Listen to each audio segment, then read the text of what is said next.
Okay, let's take a look a bit at private and public key encryption, or symmetric and asymmetric. Symmetric, just assignment. Look up symmetric and asymmetric. It'll help you understand a lot of the terminology. For instance, there's asymmetric communications and symmetric communications.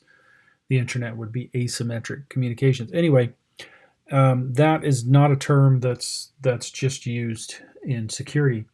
But what I found as I was starting to learn this years ago, I had to do this on the job, and I was a bit confused because private key encryption sounds better than public key encryption. I mean, if the key is private, isn't that better than the key being public, right? But just like in a lot of things, we tend to name it in ways that we shouldn't.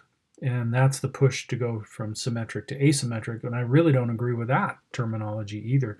I think single key encryption and two key encryption is just clearer to understand. So they always start with this, and they did start with this. I just thought I would mention things in my own way.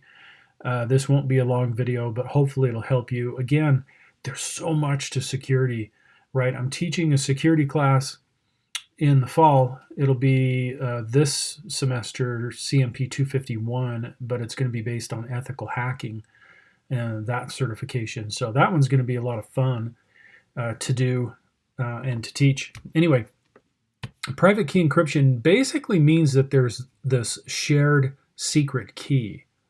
What that means is that you're supposed to share the key, but you're supposed to keep it secret. And that can be very good depending on how the key is shared.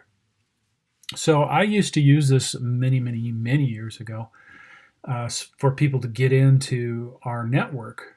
And what would happen basically is there was this big, long 256-bit encryption being used on it. And I would take the key that was generated internally on a system in our network, and I would give that to a system that's going to be on the outside. So somebody's traveling around with a notebook, and we would actually put in a USB drive and copy that key onto that drive.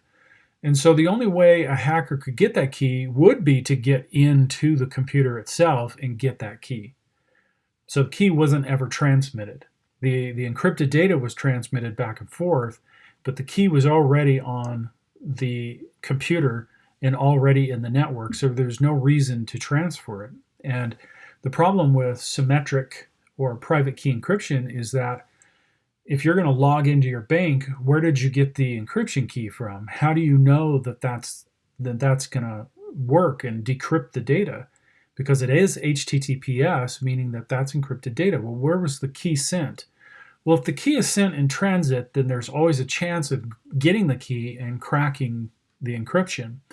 And so what they're showing here is that you've got the ciphertext, and the same key is used to lock it and unlock it back and forth in this communication process. So private key is actually worse than public key. So in public key encryption or cryptography, what's happening, and the guy that really made this popular, he called it pretty good protection, and he got thrown in jail for a while. The FBI was after him because he put it on a server at MIT, and then it got copied across the world. And anyway, you can look that up. In any case, what happens is that Alice has a private key and Bob has a private key. Notice they're different colors, right? So it's not the same private key. And so then this public key is generated, and Bob now has Alice's public key. And he generated a public key, and he sent that to Alice. And so there's a public key that's made. That's why it's called public key. But the private key is never shared. See, this keeps the private key safe, and the public key is used. And then it works as a pair, and that's what they're describing here. So Alice is going to send a message to Bob. Well, when she sends a message to Bob, she has to use Bob's public key to encrypt that message and send it to him, and he uses the private key to decrypt it. And the same happens vice versa. He would use Alice's to send it, and she uses the private key. And so those keys are used in pairs If they ever think that, oh my goodness, I think our communications channel has been compromised, then the public key is basically put into a situation of non-use, it's invalid, and another public key is generated that's different.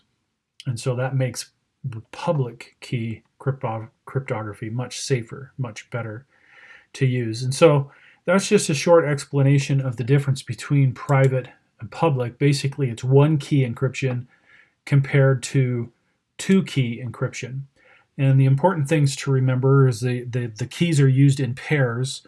So he generated the key pair and gave her the public key. She generated her key pair and gave him the public key.